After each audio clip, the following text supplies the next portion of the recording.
একটা লোককেও ছাড়বো না আমরা। সারা ভারতবর্ষে যেমন মৌলবাদের আবির্ভাব হয়েছিল, পশ্চিমবাংলায়ও হয়েছিল। পশ্চিমবাংলার মানুষই মুক্ত করেছেন। মমতা ব্যানার্জি কবিতা লিখলেন শুক্রবারিয়া, যে শুক্রবার নিয়ে মূলত কটাক্ষ, যেটা আমরা কলকাতা বুকে দেখলাম, সেই শুক্রবারিয়া নিয়ে আবার কবিতা লিখলো, নাম দিয়ে হচ্ছে শুক্রবারিয়া।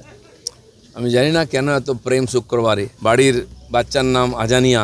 পশ্চিমবাংলার A to Z সব পাল্টে দেওয়া হয়েছে, আমাদের কালচারকে, কৃষ্টিকে, পরম্পরাকে। তো উনি লাভ কিছুই করতে পারেননি, বাংলার অনেক সর্বনাশ করেছেন, আমরা সেগুলো রিপেয়ার করছি। দেখুন, ভারতবর্ষে কোথায় 50 বছর ধরে টেরোরিজমের বিরুদ্ধে লড়াই করছি আমরা, এবং ক্ষতবিক্ষত হয়েছে। এর আগে সরকারগুলো সমঝোতা করে নিয়েছিল টেরোরিজমের সঙ্গে, যে পাকিস্তান স্পন্সর টেরোরিজম, সে পাকিস্তানের সঙ্গে চিঠি চাপাটি চলতো, প্রেমপত্র যেত, কোনোদিন অ্যাকশন হয়নি। আমাদের সরকার আসার পরে টেরোরিজমের যেখানে গড়, আঁতুল ঘরে আমরা গিয়ে সার্জিক্যাল স্ট্রাইক করেছি। মহিলাদের রাস্তায় বেরোনো, রাত্রে অফিস করা বন্ধ করে দিয়েছিল সরকার। কোন দিকে? মধ্যযুগের দিকে নিয়ে যাচ্ছিল। আজকে বিশ্বের সঙ্গে তাল মিলিয়ে যদি চলতে হয়, এগুলো আমাদের করতে হবে। এই যদি জেনজি হয়, এই যদি ভারতের ভবিষ্যৎ হয়, তো কোন দিকে যাবে? কিন্তু আমরা এই পোকাকে উপড়ে ফেলি। আজকে দেখুন, যারা করেছিল তারা কিভাবে কেঁদে কেঁদে ক্ষমা চাইছে, মানে তারা ভুলটা বুঝতে পেরেছে। এই যে একটা মাঝখানে কদিন উৎপাত হলো, ভারতবর্ষের আন্দোলনকে কলুষিত করলো যারা।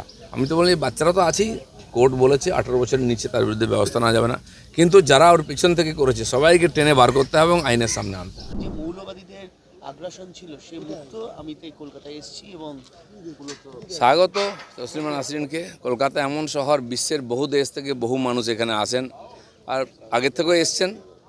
হ্যাঁ, সারা ভারতবর্ষে যেমন মৌলবাদের প্রাদুর্ভাব হয়েছিল, পশ্চিমবাংলায়ও হয়েছিল। পশ্চিমবাংলার মানুষই মুক্ত করেছেন। তাই মুক্ত মনারা সবাই এখানে আসবেন, তাদের বক্তব্য রাখবেন। কলকাতার মানুষ শুনতে চায়। যারা কলকাতার মানুষকে, বাংলার মানুষকে এইসব থেকে বঞ্চিত করেছিল, মানুষ তাদেরকে সরিয়ে দিয়েছে। আজকে 1 আগস্ট থেকে 3টে খুব বড় ডেভেলপমেন্ট। একটা হচ্ছে মিড ডে মিলে ইসকনের মিল এবং তার সঙ্গে ডিম। 2 হচ্ছে আজ থেকে কলকাতায় নাইট সার্ভিস বাস চালু, এবং 3 হচ্ছে আজ থেকে সরকারি বাসে মহিলাদের পিঙ্ক কার্ড ফ্রিতে যাতায়াতের ক্ষেত্রে বাধ্যতামূলক। খুব ভালো কথা। সরকারের যে অ্যাচিভমেন্ট, মাননীয় মুখ্যমন্ত্রী কথা দিয়েছিলেন, আমাদের ম্যানিফেস্টোতেও ছিল, মহিলাদের জন্য বিশেষ ব্যবস্থা এবং জীবনযাত্রাকে গতিশীল করতে।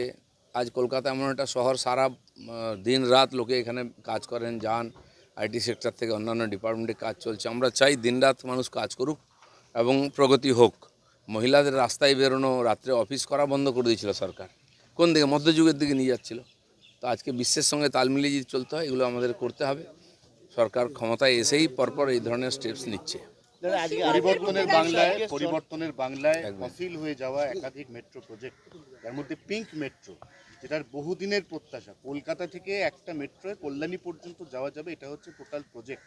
এই প্রজেক্টটা নতুন করে হিমঘর থেকে এই সরকারের জমানায় বেরোলো এবং আশার আলো। দেখুন, প্রজেক্ট, পাথর গেঁথে দেওয়া, এগুলো তো আমরা দেখছি 50 বছর ধরে, কাজ কিন্তু এগোয় না বাংলায়। মানে ভারতবর্ষের একদম প্রথমে বোধহয় মেট্রো কলকাতায় শুরু হয়েছিল, সেই 80 সালের দিকে। কত বছর হয়ে গেল? 40-42 বছর হয়ে গেল। কলকাতায় মেট্রো কতটা সম্প্রসারিত হয়েছে? কেন হয়নি? ওদিকে এতদিনে বারুইপুর, এদিকে কল্যাণী হয়ে যাওয়া উচিত ছিল, কিন্তু হয়নি। আজ সেটা করতে হবে। অথচ দিল্লি থেকে আরম্ভ করে একাধিক শহর, আজ তো 50 বেশি শহরে মেট্রো চলছে।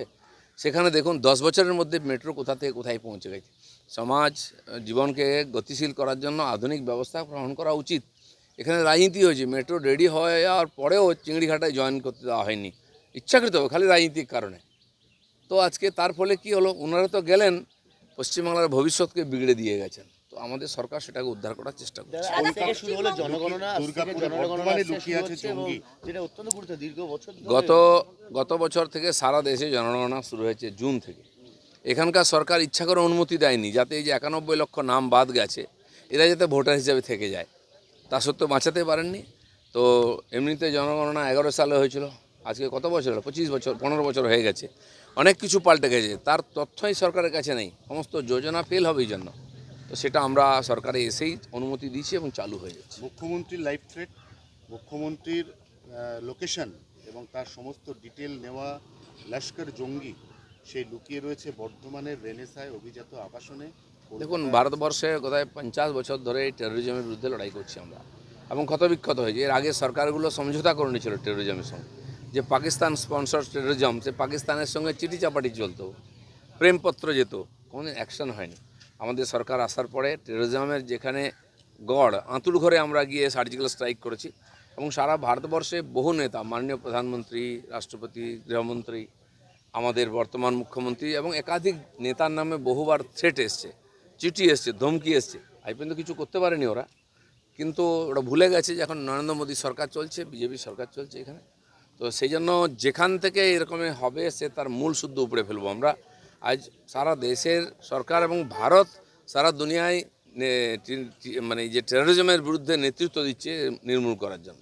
জঙ্গিদের স্লিপার সেল এত অ্যাক্টিভ, সেই অবস্থায় আপনি ইকো পার্কে ঘুরে বেড়ান, সবার সাথে মিট করেন, আপনার নিজের ভয় লাগে না? আপনার ভয় লাগে না? দেখুন, বিশ্বেতে বহু বছর ধরে এই ঘটনা ঘটছে, বহু লোক তার বলিও গেছেন। কিন্তু আমরা যদি ভয়ে বাড়িতে ঢুকে যাই, সাধারণ মানুষ কী করে রাস্তায় বেরোবে? আমি তো টিএমসির টেরোরিজমের শিকার বহুবার হয়েছি, আমাকে কেউ আটকাতে পারেনি। আমি রাস্তায় ছিলাম, রাস্তায় থাকবো। আর যতদিন ভগবান লিখে দিয়েছে না, তাহলে 1 সেকেন্ড কম আমার আয়ু কেউ করতে পারবে না। দাদা, মমতা ব্যানার্জি কবিতা লিখলেন শুক্রবাড়িয়া, যে শুক্রবার নিয়ে মূলত কটাক্ষ, যেটা আমরা কলকাতা বুকে দেখলাম, সেই শুক্রবাড়িয়া নিয়ে আবার কবিতা লিখলো, নাম দিয়ে হচ্ছে শুক্রবাড়িয়া। আমি জানি না কেন এত প্রেম শুক্রবারে। বাড়ির বাচ্চার নাম আজানিয়া। পশ্চিমবাংলার A to Z সব পাল্টে দেওয়া হয়েছে, আমাদের কালচারকে, কৃষ্টিকে, পরম্পরাকে। তো উনি লাভ কিছুই করতে পারেননি, বাংলার অনেক সর্বনাশ করেছেন, আমরা সেগুলো রিপেয়ার করছি। প্রধানমন্ত্রী গতকাল রাতে বার্তা দিয়েছেন যে কটুকতা কম বলুন, গালিগালাজ কম করুন, আসুন আমরা বসি। প্রধানমন্ত্রী এতবার আবেদন করছেন, তাও সত্ত্বেও এদের তরফে গালিগালাজ। না, ঠিক আছে, যারা গালিগালাজ দিয়েছে কিছু অর্বাচীন, তাদেরকে একটা শক্তি আছে চিরদিন এই ধরনের সরল সিধা মানুষগুলোকে নাচিয়ে নিজের কার্যসিদ্ধি করার চেষ্টা করে। মহিলাদেরকে সামনে নিয়ে যায়, শ্রমিকদের নিয়ে যায়, যারা ইনোসেন্ট। এবং এই টিনেজার বাচ্চারা যারা কলেজে পড়ে করে, একটুখানি মিডিয়ায়, সোশ্যাল মিডিয়ায় ভাইরাল হওয়ার জন্য কি বলছে ভুলে গেছে। তাদের পরিবারের লোকেদেরও এরকম আছে। এই যদি জেনজি হয়, এই যদি ভারতের ভবিষ্যৎ হয়, তো কোন দিকে যাবে? কিন্তু আমরা এই পোকাকে উপড়ে ফেলবো। আজকে দেখুন, যারা করেছিল তারা কীভাবে কেঁদে কেঁদে ক্ষমা চাইছে, মানে তারা ভুলটা বুঝতে পেরেছে। এই যে একটা মাঝখানে কদিন উৎপাত হলো, ভারতবর্ষের আন্দোলনকে কলুষিত করলো যারা, আমি তো বলি বাচ্চারা তো আছেই, কোর্ট বলেছে 18 বছরের নিচে তার বিরুদ্ধে ব্যবস্থা নেওয়া যাবে না। কিন্তু যারা ওর পিছন থেকে করেছে সবাইকে টেনে বার করতে হবে এবং আইনের সামনে আনতে হবে। হ্যাঁ, দুটো প্রশ্ন। মিনার মণ্ডলের সম্পত্তির এই যে উদ্ধারের, তারপর ক্ষতি দেখতে ইডি এবার নিয়ে প্রসেস শুরু করলো, কাগজপত্র ক্ষতি দেখতে শুরু করলো ইডির তরফে। একসময় ইডি এইসব কেস হাতে নিয়েছিল, কিন্তু তখন তথ্য পায়নি, করতে পারেনি, সরকারি সহযোগিতা পায়নি। আজকে আমাদের পুলিশই এর সমাধান করছে এবং যেটা ইডির এখতিয়ারের মধ্যে আসে ইডি করবে, এনআইএ করবে, সব ধরনের। এবং একটা লোককেও ছাড়বো না আমরা। দেখুন এই তার কত দূর যায়, হাজার হাজার কোটি টাকার ঘোটালা, পশ্চিমবাংলার দেশের রাজস্ব লুট, বিরাট অপরাধ। এবং তাকে তৎকালীন সরকার এই সমস্ত লোককে শেল্টার দিয়ে তাদের কাছ থেকে সুবিধা নিয়েছে। মানে ময়ূরাক্ষী নদীর উপরে একটা আস্ত ব্রিজ বানিয়ে ফেলেছিলেন টুলুবাবু, কি বলবেন? মানে সরকার দেখেন। আমরা শুনেছি মেক্সিকোতে যারা মাফিয়া আছে, ড্রাগ মাফিয়া, তাদের কাছে প্রাইভেট বিমান আছে। সেই এক একটা র্যাকেটের বছরের যা ইনকাম, অনেক দেশের বাজেটও তত হয় না। এটা বিশ্বে চলে আসছে, কিন্তু সেগুলো পশ্চিমবাংলায় ঢুকে যাবে টিএমসির হাত ধরে। এটা আমরা কল্পনা করতে পারিনি। এ মাটির তলে কত কি হয়েছে, বেরোচ্ছে, এখন সব বার হবে। দাদা, লাস্ট করে রাজ্যে পালাবদলের পর দেখা যাচ্ছে একাধিক পুরসভায় কোনো কাউন্সিলর আসছে না, চেয়ারপারসন আসছে না। 15টি পুরসভায় এক্সিকিউটিভ মানে ইসি নিয়োগ করলো রাজ্য। পুরসভাগুলোকে বেহাল করে যেখানে দিয়ে পুরসভা অচল হয়ে গেছে, কাউন্সিলর থাক বা না থাক, টিএমসি অন্তপক্ষে এরকম 10-20টা পুরসভা কর্পোরেশনে অবজারভার বসিয়ে দিয়েছিল অ্যাডমিনিস্ট্রেটর। দুর্গাপুরে, হাওড়ায় কর্পোরেশন 8 বছর হয়ে গেছে, 10 বছর ইলেকশনই হয় না। তো বাকিগুলো তো তারা নিজেরাই অচল করেছে, কিন্তু সরকার তো চুপ করে বসে থাকবে না। যেমন পঞ্চায়েতে আমরা আইন পরিবর্তন করেছি এই অচল অবস্থা কাটাবার জন্য, ঠিক মিউনিসিপ্যালিটিতেও অবজারভার বসিয়ে সেখানকার অ্যাডমিনিস্ট্রেটিভ কাজ চলবে। দাদা, সোনা উদ্ধার ঘটনা এবার সব্যসাচী ঘনিষ্ঠ ব্যবসায়ী বাড়িতে ইডি গেছে। দেখুন, এই সমস্ত ব্যবসায়ীরা পেছন থেকে এরাই সমস্ত ব্যাক করছিল এই নেতাদেরকে, লুটের ধন, যক্ষের ধনের মতো আটকে রেখেছে। আপনারা ভাববেন না যে ছাড় পেয়ে যাবে। পুলিশের একটা ক্যাপাসিটি আছে, পুলিশকে অনেক কাজ করতে, আইন শৃঙ্খলা ঠিক করতে হচ্ছে। এদের জন্য আলাদা করে আবার তদন্তের জন্য সময় দিতে হচ্ছে, কিন্তু সব চলছে একসঙ্গে। আরও রিক্রুটমেন্ট হবে, ম্যান পাওয়ার বাড়বে, তখন দেখবেন তদন্তও গতি পাবে।